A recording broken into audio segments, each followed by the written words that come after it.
Buenas noches, América. Nueva advertencia de la comunidad científica a nosotros, los humanos, por nuestro modelo de vida consumista. Un grupo de expertos de la ONU sobre biodiversidad acaban de presentar un informe que nos describe como explotadores y contaminantes de la naturaleza como nunca antes en la historia. El informe enumera ecosistemas devastados, agua contaminada, aire viciado y cientos de miles de especies amenazadas de extinción.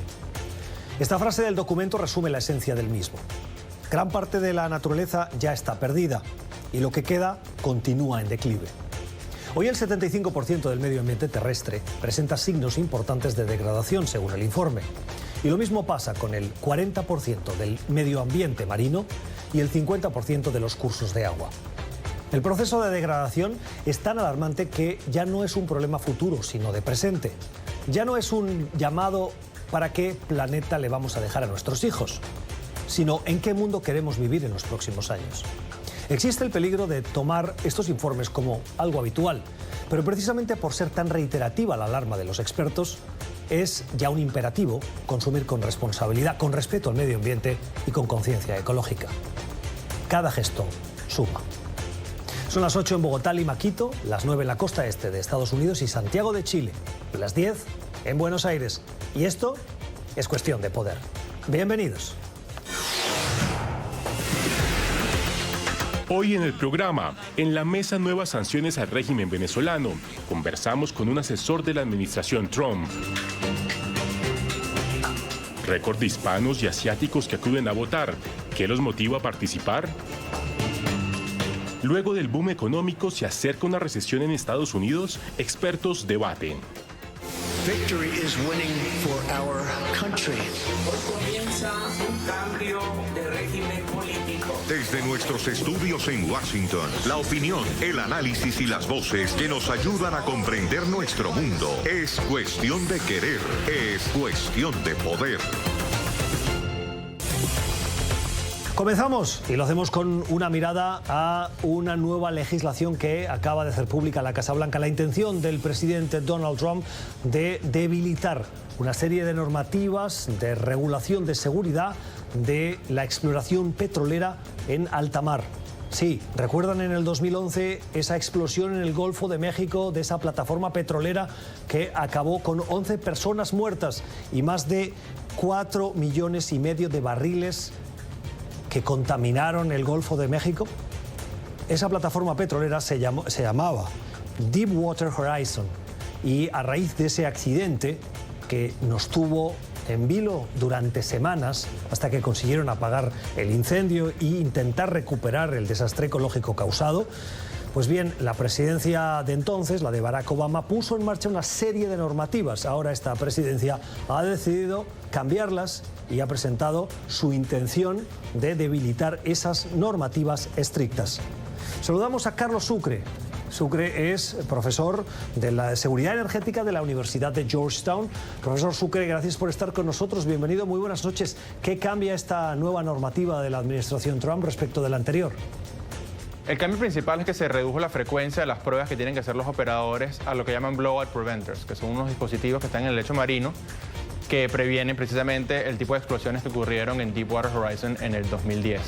Además, los operadores no tienen que dar al Departamento de Interior todos los resultados de las pruebas que hagan, no tienen que estar dando ahora en tiempo real datos a operadores onshore, y los operadores pueden además ahora elegir a sus propios expertos independientes que revisen las normas y los equipos de seguridad que usan los operadores en sus plataformas offshore. ¿Cuál es la preocupación que genera entre los expertos este cambio de normativa? Sí, la preocupación es que estas medidas suavizan las normas de seguridad que se adoptaron hacia el final del gobierno del presidente Obama, que se adoptaron precisamente para evitar accidentes como el del Deepwater Horizon en el 2010. Hay que acotar que ese tipo de accidentes no son comunes y fue el peor en la historia. La preocupación entonces claramente es que este tipo de accidentes vuelvan a ocurrir. ¿Cree usted que el cambio era necesario, estaba justificado? La industria lo pedía, pero los grupos ambientales y los gobiernos y políticos de las zonas costeras de Estados Unidos estaban opuestos al mismo. La producción offshore en el Golfo de México de Estados Unidos está llegando a niveles récord de 1,9 millones de barriles diarios. Además, la producción total de Estados Unidos está por encima de los 12 millones de barriles diarios, que también es un récord para el país. Entonces, en términos de preocupación por niveles de producción, no parecía ser un cambio necesario. Sin embargo, esto sí hace que los costos de operación bajen y así las ganancias de los operadores aumenten. Por ese lado, el cambio tal vez era necesario para darle un vigor a la industria, pero en términos de volumen no era un cambio totalmente necesario, ya que tanto la zona donde se va a efectuar el cambio, el Golfo de México, y el país entero están llegando a niveles récord. Es el profesor de Seguridad Energética de la Universidad de Georgetown, el profesor Carlos Sucre. Gracias, profesor, por haber estado con nosotros. Feliz noche. Otras cuestiones de la actualidad. Saben que muchas veces les hemos contado que el voto latino va a ser fundamental en las elecciones, que los latinos van a hacer la diferencia, y luego cuando vemos los resultados de las elecciones y analizamos los datos, vemos que no ha sido tan movilizado ese voto latino. ¿Qué ha pasado en las últimas elecciones, en las de medio término del 2018? Que finalmente sí hubo un incremento importantísimo, histórico, dice el Centro de Análisis Pew Research aquí en la capital estadounidense, que acaba de presentar un detalle de cómo se comportaron los diversos grupos étnicos en esas elecciones. Los datos de los latinos son estos. Estaban llamados a votar y tenían esa capacidad 29 millones de latinos en Estados Unidos, y miren que 11.7 lo hicieron. El incremento respecto del 2014 es de 6,8 a 11,7, casi 5 puntos. Dispara esa participación entre esos dos citas electorales. Si nos fijamos en el resto de grupos, los blancos, los asiáticos, los afroamericanos y los latinos, que así es como lo contabiliza o ha analizado el Centro de Estudios Pew, en todos hay un incremento importante de la participación. Este es el gráfico. Si se fijan, en todos ellos, desde la década de los 90, alcanzan el porcentaje de participación más alta. Para analizar los datos, saludamos a Jean Manuel Krogstad. El señor Krogstad es analista de ese Centro de Estudios Pew, la sección Hispanic, Pew Hispanic. Señor Krogstad, gracias por estar con nosotros. ¿A qué se debe este incremento de participación? Bienvenido. Pues nuestras encuestas encontraron que mucha gente ya estaba pensando en las elecciones antes de votar. Y mucha gente estaba pensando del presidente Trump y también de cosas como inmigración. Y había mucho interés en todo eso, y vimos el resultado, que fue un récord número de votantes. ¿Cuál de los dos partidos salió más beneficiado de este incremento de la participación? Pues esta investigación no examinó eso, pero lo que sí encontramos es que había un récord número de votantes en todos los grupos raciales en el país, para blancos, afroamericanos, asiáticos y también latinos. Vimos un récord número. Hemos visto los datos de su estudio y hay que irse hasta 1982 para ver el incremento en las elecciones de medio término, que superase ese 50%. ¿Qué tienen en común ese año 82 y este 2018? Sí, pues hace más de 30 años fue la última vez que la tasa de votación en el país fue más que 50% para una elección de medio término. Normalmente la tasa de votación para las elecciones de medio término son más bajas que para los años presidenciales, pero este año vimos niveles que casi llegaron a niveles presidenciales. ¿Cree usted que se va a replicar esta tendencia en las próximas elecciones del 2020? Sí, pues vamos a ver qué pasa, pero ya vemos que hay mucho interés otra vez en las elecciones, y como normalmente vemos que hay más votantes en años presidenciales, es probable, si esas tendencias continúan, que vamos a ver otro récord número de votantes y también tasas de votación bastante altas. Y para terminar, la mirada positiva. Hoy la que nos ofrece Melissa Salguero, una profesora de música en el barrio del Bronx, en Nueva York, un barrio que describe como conflictivo, con droga, violencia, pobreza. A través de la música ha conseguido que sus alumnos reduzcan el absentismo escolar de un 40 a un 10%. el año pasado consiguió un premio Grammy por el fomento entre sus estudiantes de la creatividad, la curiosidad, el trabajo duro y ética a través del poder de la música. La profesora Salguero nació con dislexia y ha sido precisamente esta enfermedad la que le ha llevado a continuar luchando. A los 10 años le regalaron un piano y allí encontró la paz. Y precisamente esa experiencia le llevó a querer estudiar música para ofrecerles un futuro a sus alumnos, a sus estudiantes. Esta frase nos ilustra mucho su lucha.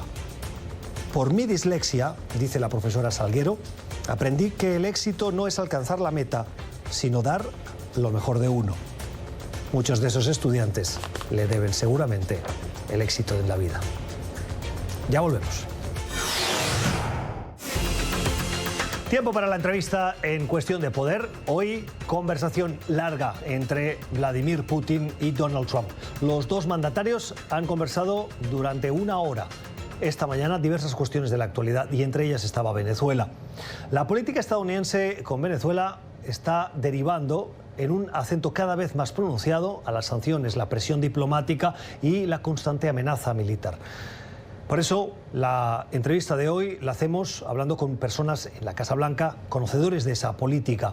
Saludamos al asesor para el hemisferio occidental en el Consejo de Seguridad Nacional del presidente Donald Trump en la Casa Blanca, el señor Mauricio Claver Carone. Señor Claver Carone, gracias por estar con nosotros. Bienvenido, muy buenas noches. Buenas noches, gracias. Señor Claver Carone, el presidente Trump ha dicho en las últimas horas que las medidas que vienen para Venezuela van a ser devastadoras. ¿De qué medidas estamos hablando? Efectivamente, hay una variedad de medidas que se pueden tomar, algunas económicas, algunas otras en la grande caja de herramientas que tenemos. Obviamente ya se ha ido asfixiando al régimen de Maduro, vamos a seguir de esa manera. Hemos visto, y lo que vimos esta semana, es que al fin y al cabo nadie le es leal a Nicolás Maduro, por lo cual todos esos matrimonios de conveniencia que han existido, vamos a seguir haciéndolo más difícil, los patronajes, que es lo que han mantenido la corrupción de individuos y de Nicolás Maduro, y el poder seguir pagando por lealtad va a ser imposible porque simplemente no va a haber financiamiento. Vamos a tomar medidas mucho más serias que le van a poner una presión insostenible. ¿Puede ser más concreto en esas medidas? ¿De qué tipo de medidas estamos hablando? Lo que hemos sido muy efectivos desde el día que reconocimos a Juan Guaidó en menos de una hora, hasta las sanciones del petróleo, hasta las sanciones del Banco Central. Parte de lo efectivo que hemos sido es que siempre lo hemos mantenido en cuestión de sorpresa. El elemento de sorpresa es muy importante. Queremos que ellos entiendan que por donde piensan que tienen un poco de luz al fin del túnel, que esa luz se le va a apagar. Vamos a mantener ese elemento de sorpresa y cuando menos se lo esperan, en cualquier momento, y debido a consecuencias y acciones de ellos, estamos preparados a tomar esas acciones. El embajador Bolton revelaba que en las últimas semanas se habían mantenido conversaciones con el ministro de Defensa, con el director general de Contrainteligencia Militar y con el presidente del Tribunal Supremo del gobierno de Maduro. Esas conversaciones parece que llegaron a un acuerdo que luego no se cumplió. ¿Han vuelto a contactar con ellos después de su frustrado intento de que tomaran algún tipo de acción a favor de Juan Guaidó y en contra de Maduro? Bueno, pero creo que hay que clarificar que esas conversaciones se llevaban a cabo entre el presidente interino Juan Guaidó y esos elementos y esos personajes en las instituciones en Venezuela. Esto es una solución venezolana y era una negociación venezolana. Los Estados Unidos apoya no solamente esta, pero hay una gran red alrededor. Estos son algunos individuos, pero hay muchos más que puedan y nosotros apoyaríamos al gobierno de Juan Guaidó para poder aliviar sanciones, para poder ayudar en cuestión de la transición del día 1, el día post-transición, cuando va a hacer falta grandes inversiones, grandes elementos para poder llevar a cabo financiamiento. Tenemos un plan que se anunciará pronto, en el cual podemos ayudar al gobierno de Guaidó, proveerle efectivo a más de 6 millones de familias, a 6 millones de casas en Venezuela en el periodo interino antes que entren las instituciones instituciones financieras internacionales para ayudar aquí. Así que, francamente, hay un gran plan para poder ayudar al país a llegar adelante. Eso se ha hablado, y cualquier negociación con estos individuos que han reportado ustedes y que los cuales hemos hablado nosotros han sido negociaciones entre venezolanos y con el apoyo del gobierno de los Estados Unidos. La represión en los últimos días se ha acentuado en Venezuela. ¿Qué determinación va a adoptar la Casa Blanca frente a los hechos de violencia contra los manifestantes? Bueno, creo que hay que clarificar. El martes lo que se vio fue que Juan Guaidó, Leopoldo López, con la ayuda de un grupo de militares de diferentes rangos, básicamente mandaron a Maduro a un búnker en el cual no se le vio en todo el día. Los militares se mantuvieron dentro de sus cuarteles viendo cuáles iban a ser las decisiones que se iban a tomar, y Juan Guaidó controlaba las calles. El pueblo salió, controlaban las calles. Hay grupos, como han habido, ilegales y otros que han mantenido, ahora ayer en particular, que han querido ejercer miedo porque obviamente están viendo de que cualquier intento puede fracturar a Nicolás Maduro, y vieron de primera mano el viernes, francamente, la debilidad que tiene Nicolás Maduro para poder mantenerse en el poder. Señor Claver Carone, ¿temen ustedes por la detención de Juan Guaidó o de Leopoldo López? No oí la pregunta, disculpe. Señor Claver Carone, ¿temen ustedes por la detención de Juan Guaidó o Leopoldo López? La detención de Juan Guaidó sería un error destructivo para Nicolás Maduro. Obviamente ellos lo que sí saben, y lo que sí saben de este presidente, es que este presidente no le teme a tomar medidas decisivas y serias. Este presidente está dispuesto y ya ha tomado medidas decisivas y serias, por lo cual ellos simplemente pueden usar su imaginación a lo que causaría un arresto de Juan Guaidó, no solamente con los Estados Unidos, pero con la comunidad internacional. Entre esas opciones, si se produjese esa detención, ¿sería definitivo para adoptar una decisión de intervención militar? Como lo hemos dicho y han dicho los oficiales militares y el Ejecutivo aquí, esas opciones se han planificado, están sobre la mesa, se han hablado, y bajo circunstancias adecuadas absolutamente podría pasar. Señor Claver Carone, Cuba es un elemento fundamental de apoyo al gobierno de Maduro. El presidente Trump también ha dicho en las últimas horas que, y lo ha demostrado ya, van a avanzar en un embargo total con nuevas sanciones al gobierno de Cuba para aislarlo. ¿Qué tipo de sanciones, además de las ya existentes, puede adoptar el gobierno de esta administración de Trump contra Cuba? Muchas. Las sanciones actuales hacia Cuba están llenas de agujeros que existían anteriormente y todavía agujeros que existen de la era de Obama. Esos elementos se podrían todos cerrar, y hay muchas medidas. Ya vimos en las últimas semanas, hoy se comenzaron las demandas, ya han habido 3 demandas por cuestión del título 3 de la ley Helms-Burton. Vamos a ver más acciones en el título 4, está la lista terrorista. Hay varias acciones que puede tomar el gobierno de los Estados Unidos, y, como dijo el presidente, que vamos a tomar si Cuba sigue manteniendo su aventurismo en Venezuela, si sigue manteniendo a la usurpación de la democracia de Nicolás Maduro. Estas sanciones que ustedes están adoptando ahora estaban permitiendo que determinadas empresas europeas pudiesen seguir haciendo sus negocios en Cuba, y ahora la reacción a esas sanciones la estamos viendo por boca de oficiales de la Unión Europea. ¿Qué le responde a los oficiales de la Unión Europea frente a las críticas por ese endurecimiento de las sanciones a Cuba? No, francamente, que ninguna compañía en ninguna parte del mundo debe estar traficando en propiedades robadas a ningún ciudadano del mundo. En este sentido, ellos, si las compañías europeas que están invirtiendo en Cuba no están traficando en propiedades confiscadas y robadas a norteamericanos, pues obviamente no tienen de qué preocuparse, pero si lo están, entonces lo que vemos aquí es descubierto el mal comportamiento de estas empresas que están traficando y lucrando de propiedades robadas. Ellos defenderían sus intereses en ese sentido, y por primera vez en más de 20 años el presidente Trump está defendiendo los intereses de los americanos, a quienes se les ha robado sus propiedades sin compensación en Cuba. Pero en las sanciones a Cuba, el embargo a Cuba, no ha dado muchos resultados. ¿Qué esperan obtener con este endurecimiento? Aquí hay un hecho histórico muy interesante.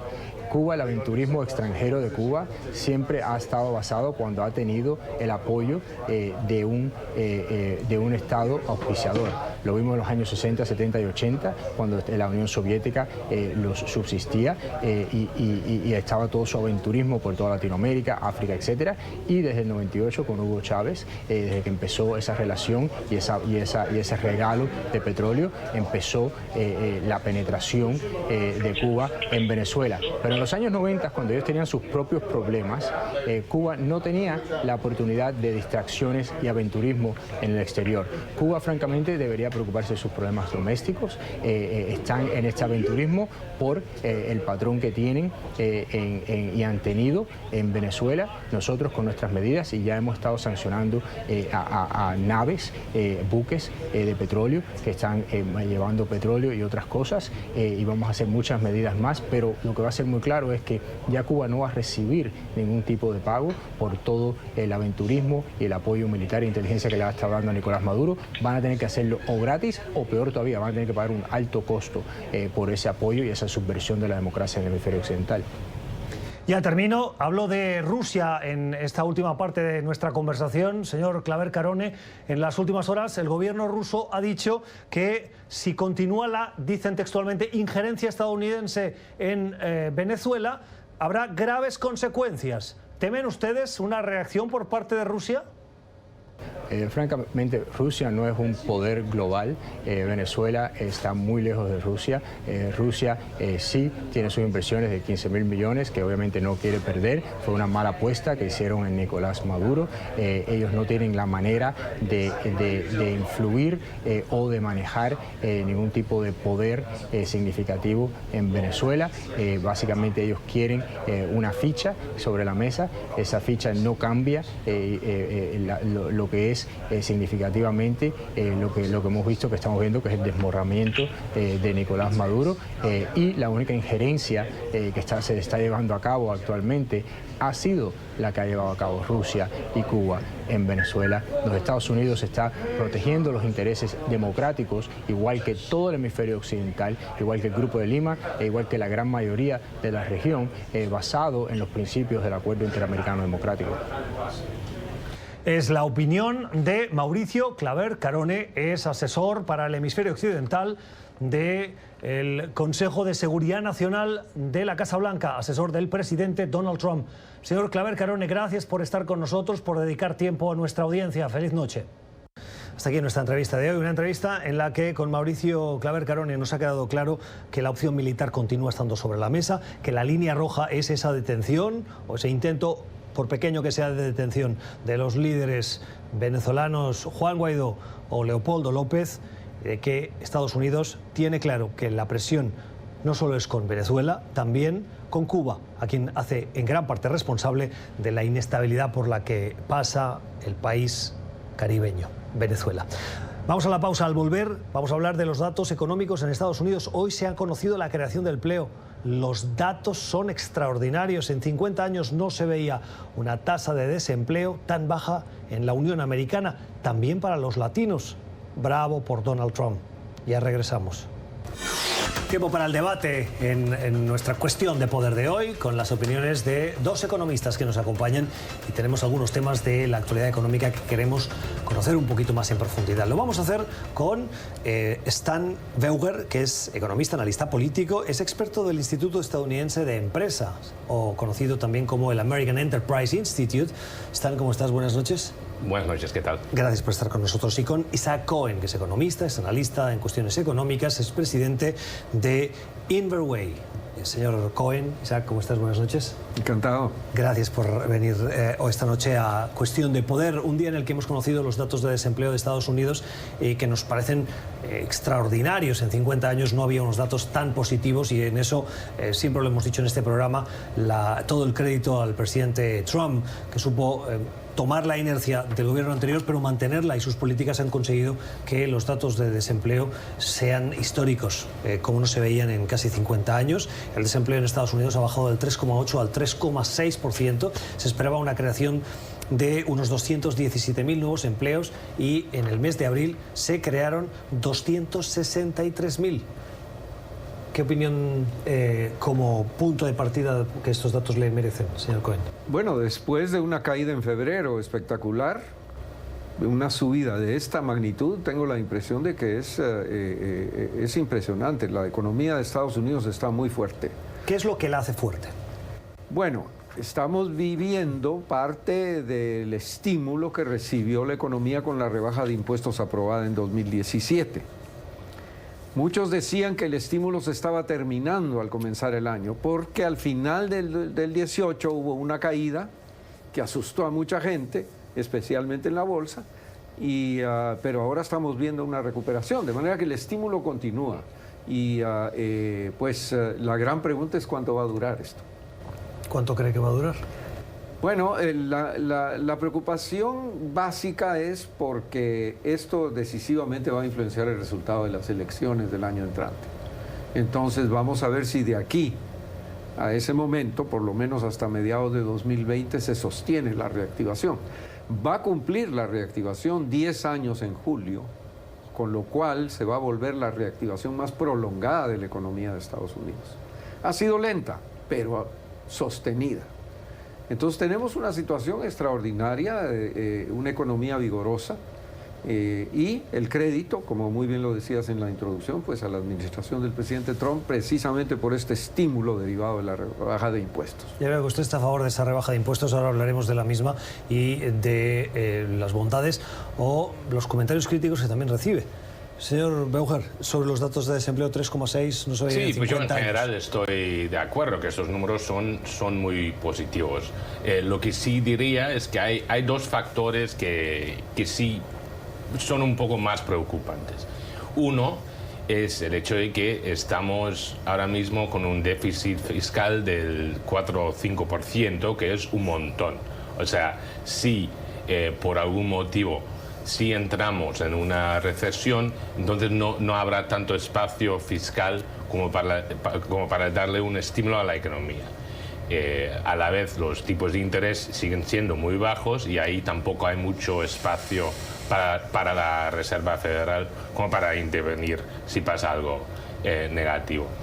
Luego, la segunda cosa que diría es que estos números, o sea, el número de empleos creados, ese número viene de una encuesta que se hace cada mes entre empresas. O sea, llaman a un montón de compañías por todo el país y les preguntan, o sea, a cuánta gente empleas. Hay otra encuesta que se hace a la vez y que es una encuesta de familias. Y ahí lo que se pregunta es si trabajan las personas que componen esa familia. De ahí viene el número de desempleo, el 3,6%. Y ese número es muy bueno, pero lo que sí hemos visto este mes es que no ha crecido el número de personas que están trabajando. O sea, ha habido más personas que dejaron la fuerza laboral que personas que encontraron trabajo. Y eso sí que indica que creo que estamos llegando al límite de lo que puede crecer la economía. A ver, para que nos entendamos entonces. O sea, no es que se hayan creado nuevos puestos de trabajo, sino que de la bolsa que había de gente trabajando, que es lo que se toma como medida, ha habido más gente que ha salido que no de nuevos empleos que se han creado. Exacto, entonces por eso ha bajado el número de personas que están buscando trabajo, que es lo que mide el porcentaje de desempleo. Pero cuando decimos que se había anticipado una creación de 217.000 nuevos puestos de trabajo y se han creado 263.000, sí, o sea que ahí hay dos números que vienen de dos encuestas distintas. O sea, hay una encuesta de familias, luego hay otra encuesta de empresas. Y esos dos números no hace falta que cuadren, porque claro, o sea, no hacen entrevistas a cada familia en el país. O sea, hay cierto margen de error y este mes, y pasa, o sea, a menudo, se contradicen algunos de los números en las dos encuestas. Y los dos números de los que hemos estado hablando, la tasa de desempleo y el número de empleos creados, esos dos números son los números más positivos de las dos encuestas. Pero hay aspectos menos positivos. Es lo que quiero decir. Decía, señor Cohen, que este es el proceso más largo de creación de bonanza económica que se recuerda en las últimas décadas, más o menos sería así. ¿Podría convenir conmigo que la economía en el fondo es un ciclo en el que hay bonanza económica, creación de empleo, luego viene una recesión que reajusta la economía y vuelve a crecer y así sucesivamente sine die? Si este es un proceso más largo que se recuerda, quiere decir que estamos a punto o a portas de comenzar un proceso de reajuste. ¿Es cierto? Efectivamente, no hemos inventado los economistas todavía la vacuna contra las recesiones. De manera que en una reactivación tan prolongada como la que tenemos, récord, pues yo creo que hay probabilidades muy altas de que tengamos una recesión. El problema, como se dice, es que no sabemos cuándo. Decimos sí, pero no sabemos cuándo. Entonces, ahí entramos en un terreno un poco especulativo, ¿no? ¿Cuándo puede ocurrir esto? Yo creo que lo que hay que tratar de identificar son las señales que nos podrían ayudar a entender cuándo puede venir la caída. Porque las recesiones, las reactivaciones económicas no se mueren de muerte natural. Alguien las mata. ¿Qué mató en el 2007-2008? Bueno, pues la caída de la vivienda. ¿La vivienda fue el responsable? Exacto. Digamos, ¿Y hoy qué podría ser lo que mate? El sector financiero. Exacto, y la contaminación del sector financiero. Bueno, ahora yo creo que la Reserva Federal, el Banco Central, tiene mucho que ver en ese tipo de caída. Y ahora, entonces tenemos que ver si la Reserva Federal va a seguir subiendo la tasa de interés o no. Bueno, de hecho, el presidente Trump ha presionado mucho para que no suban los tipos, cuando parecía que la tendencia era al alza. Y no sé si por influencia del presidente o porque la Reserva Federal no ha querido echar más leña al fuego a esa polémica que ha impulsado el presidente, pero ha mantenido los tipos. Sí. Digamos, por feliz coincidencia. Sí, por feliz coincidencia. Disculpe, es viernes. Es una sutileza, ¿no? Pero no, lo que pasa es que él está preocupado de que si la Reserva Federal frena la economía y mata la reactivación, pues quien va a pagar la cuenta va a ser él cuando le toque salir a las elecciones el año entrante. Me decía que hay indicadores. Sí. En su momento, en el 2007, fue la especulación con el sector inmobiliario que arrastró al sector bancario y a partir de ahí se desarrolló la crisis que conocemos, cuyas consecuencias nos han llevado hasta hoy. ¿Qué indicadores hay hoy que nos puedan ayudar a identificar cuál es el problema? Bueno, yo creo que el indicador clave en este momento es la inflación. Y yo creo que eso es lo que está deteniendo a la Reserva Federal. Esta feliz coincidencia entre el criterio del presidente y el criterio de la Reserva Federal en realidad se debe al hecho de que la Reserva Federal ve que la inflación no está subiendo. Entonces, ese es el indicador que hay que vigilar, porque el empleo ya está llegando a límites que no se veían en 50 años.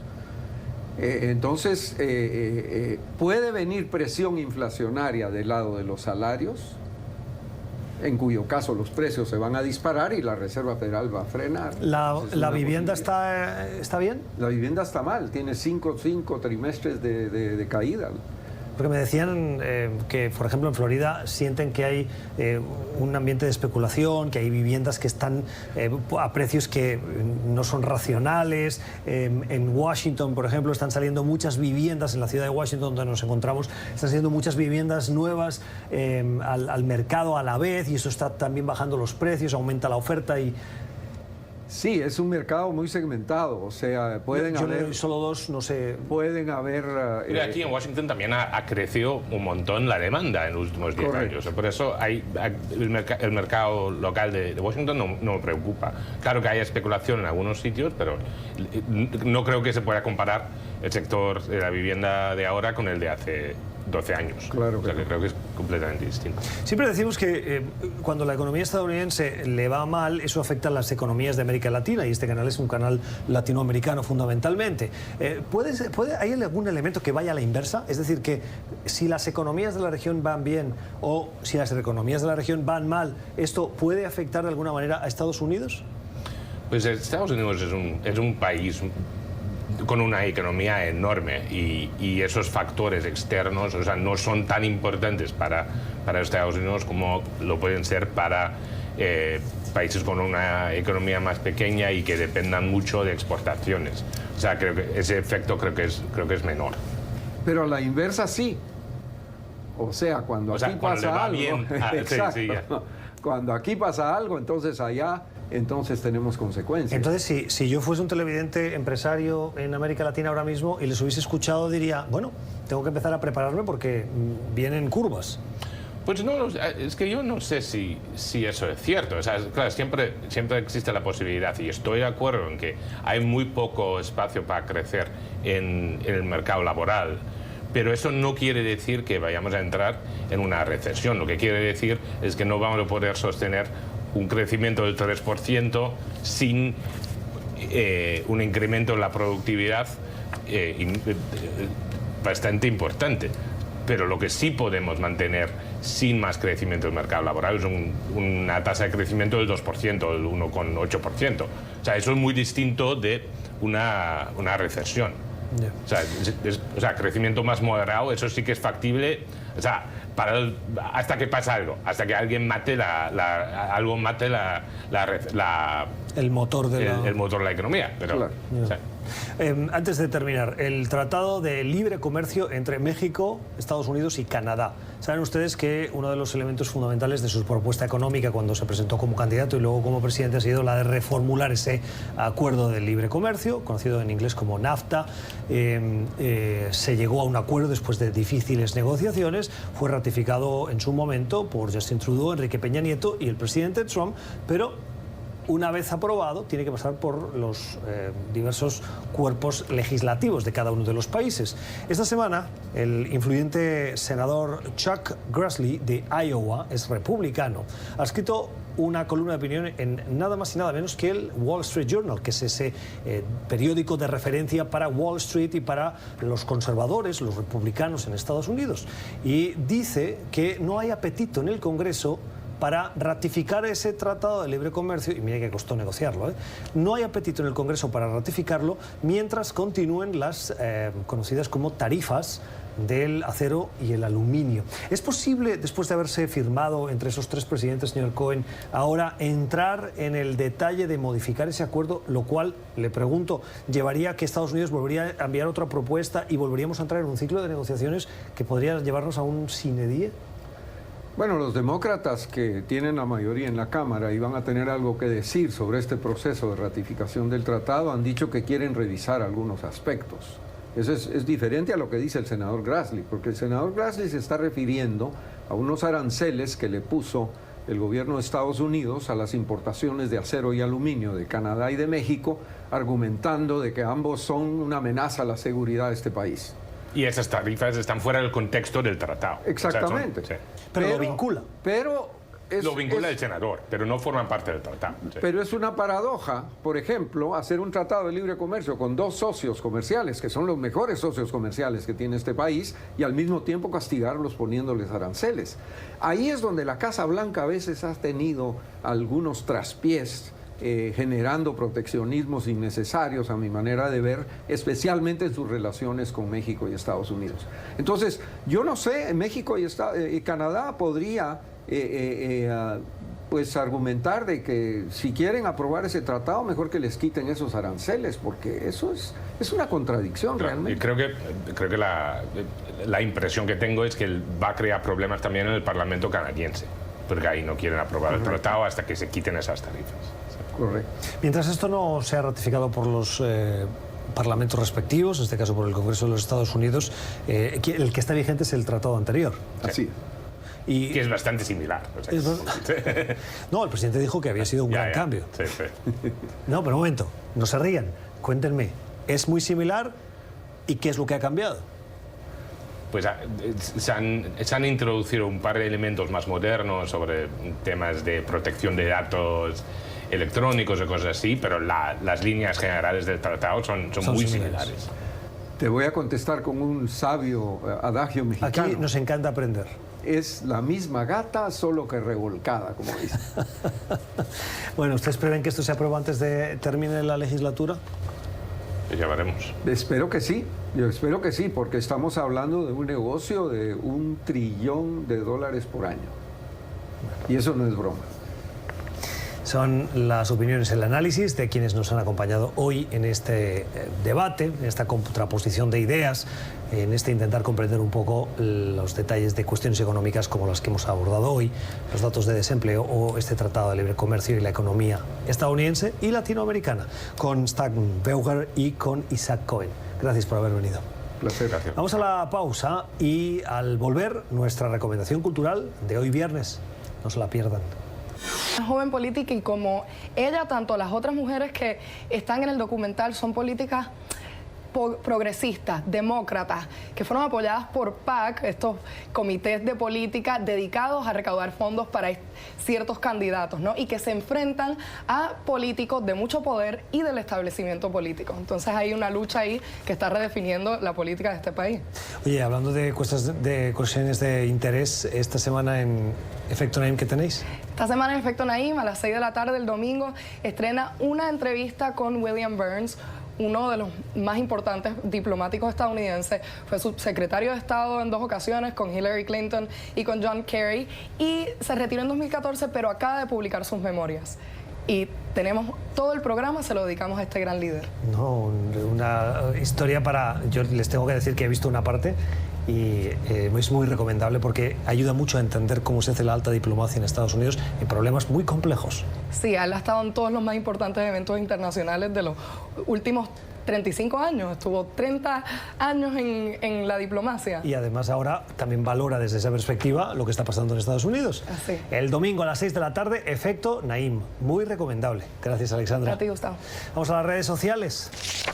Mensajes en las redes sociales que nos han llegado de ustedes, los televidentes. Este primero sobre cómo van las cosas en Venezuela. Así como vamos con Maduro, solo Dios podrá derrocarlo. Estados Unidos se va en puras amenazas y Maduro y su combo no come cuento. Norberto, no desespere. Como dice el refranero español, no hay mal que dure 100 años ni cuerpo que lo resista. Más comentarios de ustedes en las redes sociales, este sobre la corrección que también le hacíamos en el programa a una de nuestras invitadas ayer, que decía que William Barr estaba violando la ley al no acudir a la Cámara de Representantes, que le había convocado a una audiencia. Tenía la opción de ir y no ir, y la corrección esta. Señora despreparada, el fiscal especial no exonera a nadie. Ella es una abogada que no conoce la ley. Barr no es obligado a aceptar una invitación del Congreso. Fue corregida 2 veces. Patricia Sosa actúa como todos los liberales, no sabe nada. Efectivamente, Carlos no violó la ley, como dijo nuestra invitada, y hay que decirlo todo, ella lo reconoció. Fue preciso la corrección en su momento y también la suya, se la agradecemos. Y finalmente, otro comentario sobre el editorial de nuestro programa de ayer, en el que hacíamos una reflexión sobre las palabras de Pepe Mújica, el expresidente uruguayo, unas palabras en las que recomendaba a los venezolanos no ponerse delante de las tanquetas. Bueno, le decíamos y le recordábamos a Pepe Mújica que la lucha por la democracia en Uruguay, cuando él estaba en esa lucha, era equiparable, los mismos derechos tienen los uruguayos a la que hoy tienen los venezolanos. Excelente enfoque, Gustavo, a las desafortunadas declaraciones del señor Mújica.